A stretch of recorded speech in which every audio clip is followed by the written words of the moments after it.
आज आज भारत रत्न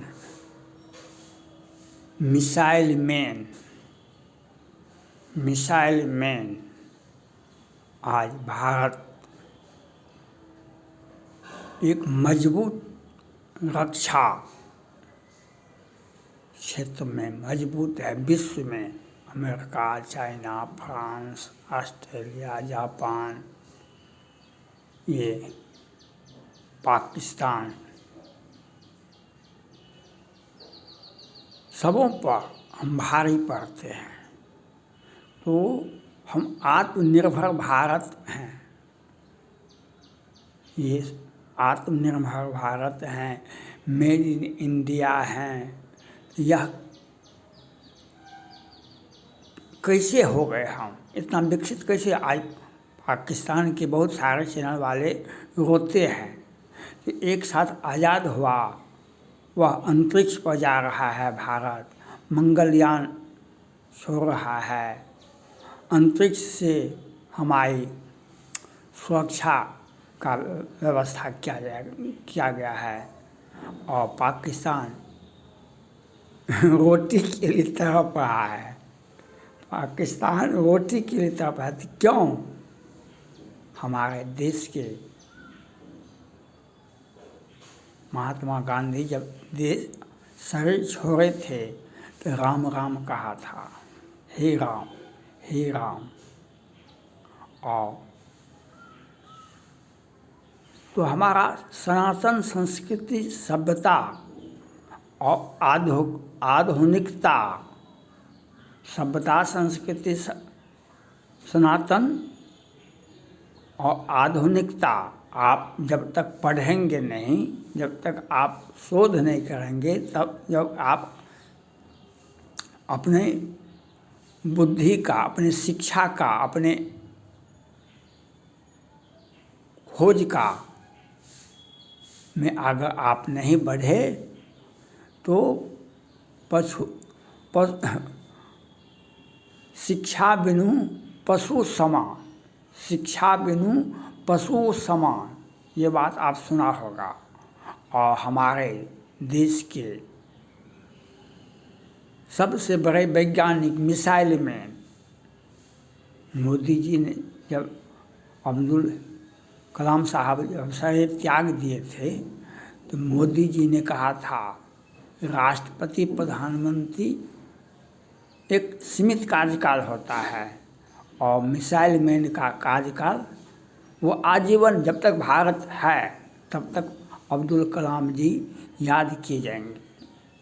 अब्दुल कलाम जी याद किए जाएंगे। ये भारत रत्न तो मिला ही उनको, लेकिन जब तक भारत रहेगा तब तक अब्दुल कलाम साहब को याद करेंगे। और दुनिया को लोहा मनवाने में, दुनिया को हम धाक जमाने में अब्दुल कलाम साहब का सहारे हम दुनिया को दिखा दिए। हमको आँख मत दिखाओ, हमको आँख मत दिखाओ। अगर आँख दिखाना है तो हम ऐसे दिखा देंगे जैसे तुम सोचा नहीं होगा। तो वह हमारा भारत रत्न, भारत माँ का पुत्र और भारत का रामेश्वरम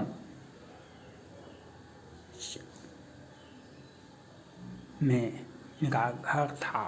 और ये पढ़ते पढ़ते, वैज्ञानिक खोज करते करते मिसाइल, आज भारत को एक मजबूत मिसाइल मैन रूप में, आज से कब से मिसाइल बन रहा है भारत में। मेड इन इंडिया तो आज नहीं नाम दिया गया, मेड इन इंडिया बहुत पहले से काम हो रहा था। नेहरू जी के समय में, जब 62 में हम को धोखा देकर के चीन ने हम पर हमला किया। आज राहुल गांधी जी कहते हैं अग्निवीर पर प्रश्न उठाते हैं, ये केजरीवाल प्रश्न उठाता था। ये राहुल गांधी जी ने यह ज्ञात होना चाहिए, राहुल गांधी को, जब 62 में आप हार गए चाइना से, तो नेहरू जी ने आदेश दिया कि चाइना से आगे लड़िएगा तो आपको बहुत बड़ी फौज की आवश्यकता होगी। कैसे लड़िएगा? आप 1 करोड़ फौज तो तैयार नहीं कर सकते हैं। 1 करोड़ फौज तैयार करने के लिए अर्थव्यवस्था भी चाहिए, और उतना बड़ा फौज को आप कैसे रखेंगे, कैसे व्यवस्था करेंगे? देश का जो अर्थव्यवस्था है उसी के मुताबिक सब कुछ चलता है। तो नेहरू जी ने आदेश दिए थे स्कूल में एनसीसी, स्काउट, स्कूल में, हाई स्कूल में, आज अग्निवीर हाई स्कूल को पास करने के बाद उसको अग्निवीर में लिया जाता है। इंटर में नाम लिखाए, आप अग्निवीर में आ रहे। तो युवा नेहरू जी ने आदेश दिए थे, लेकिन बुज़दिल जो हैं वे अपना बयान देते हैं, सेना का मनोबल भी तोड़ते हैं। लेकिन हमारी सेना को मजबूत देने के लिए, भारत को मजबूत करने के लिए हम मिसाइल मैन को नमन करते हैं, याद करते हैं। आज दोनों भारत एक मजबूत रक्षा के क्षेत्र में है। 62 में हमसे चूक हुई, लेकिन 71 में हमने दिखा दिया। 71 में 7 साल के बाद हमने दिखा दिया जो हम क्या है। जो हमसे टकराएगा चूर चूर हो जाएगा, क्योंकि हम अकेले नहीं हैं। भारत माँ के 4 पुत्र हैं। भारत माँ के 4 पुत्र हैं, हिंदू, सिख, ईसाई।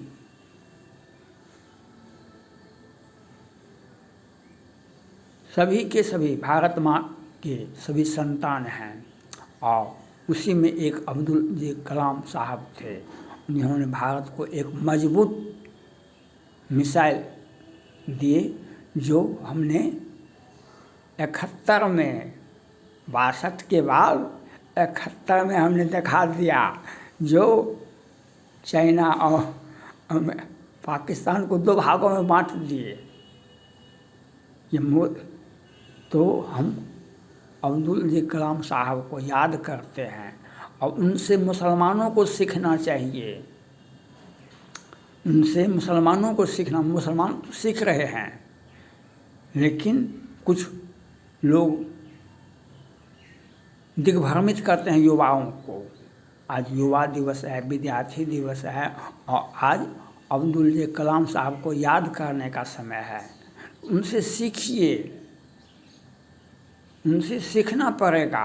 अगर आप जीवन में कुछ पाना चाहते हैं तो अब्दुल कलाम साहब के आदर्श को लेकर चलना पड़ेगा, उनके जीवन से सीखना पड़ेगा। कितना पढ़ते पढ़ते एक वैज्ञानिक बने और भारत को एक मजबूत मिसाइल में, दुनिया को डराने के लिए मिसाइल की आवश्यकता है। मिसाइल का आविष्कार राम ने किया था। उसके पहले भी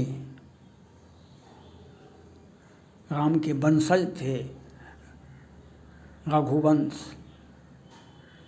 तो उन्होंने मिसाइल दाग करके बताया था, रावण का लंका को हम बैठे बैठे बर्बाद कर सकते हैं। तो हम अब अब्दुल जी कलाम साहब का आदर्श को समझिए, और उनकी विचारधारा को समझिए। वे भी भारत रत्न तक ही सीमित नहीं थे। भारत के एक एक जन में, एक एक छात्र में, एक एक युवा में वे आदर्श जीवंत हैं, जो संवैधानिक व्यवस्था को मानते हैं, जो जीवन में कुछ करना चाहते हैं। वे अब्दुल कलाम साहब को याद रखेंगे और उनको नमन करेंगे, और उनसे सीख लेनी चाहिए।